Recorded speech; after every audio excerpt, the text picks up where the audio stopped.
Hi and welcome back. My name is Emelie. I'm so happy that you wanted to spend some time here today because I have one really fun card to share with you today.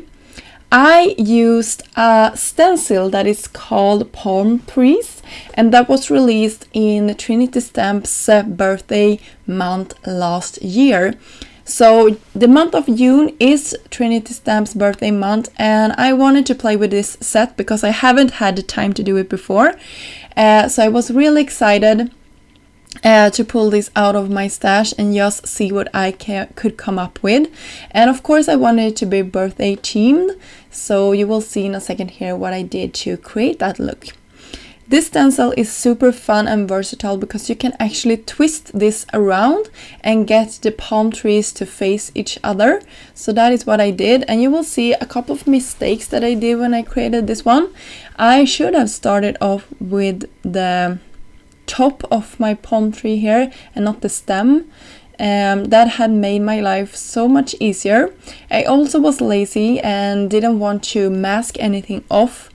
Or actually use adhesive to the sides here, so you can see I got some brown ink outside of my stencil, but it is totally okay. I will fix that in a second, but it had made my life a little bit easier if I just have been thinking before I started creating today. But you will see that nothing of this will be showing up in the finished card, so you can always cover it up if you make small mistakes like this. So I wanted my palm tree to be in the rainbow colors, so I made them green and yellow and everything. And you can see in this stencil set you get the opposite piece here, so you can mask everything off if you'd like. So I used that one, and for the smaller palm trees here you can see I started in the right order so that I can mask everything off. It also comes with this sand bank, so I really like that, and I created a little sky as well here. I'm just taking tumbled glass distress ink that is really a light pale blue color and just going around. So for my sandbank here I wanted to create a little bit more interest, so I took out a couple of colors from my Copic coloring stash and just went around and creating that.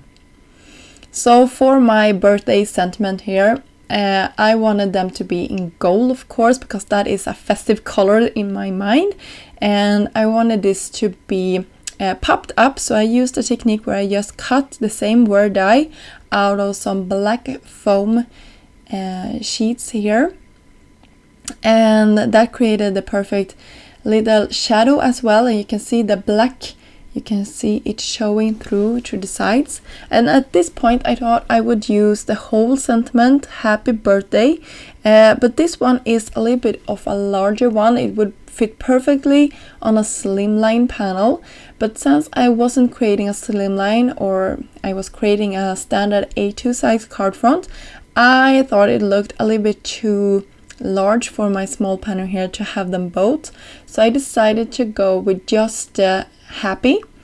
So I will adhere this with some liquid glue, and I just tapped it off to my hand there just to not get the liquid glue to ooze out every side there. And I just stamped and heat embossed a birthday sentiment. I have this little pile where I am putting like pre-heat embossed sentiments that I never used at projects. So for example, I have one little ball from Trinity Stamps with all of my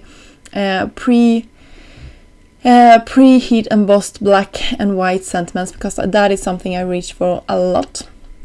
So I just have them in a handle little ball on my desk, and I can show you that if you'd like in a upcoming video. So to cover up my mistake there in the beginning where I was lazy and didn't mask off the stem of my palm trees, I just created a couple of I just covered up with some sequins. And I hope you like this project, and until next time I hope you have a great day and stay tuned for some more fun celebration. Bye!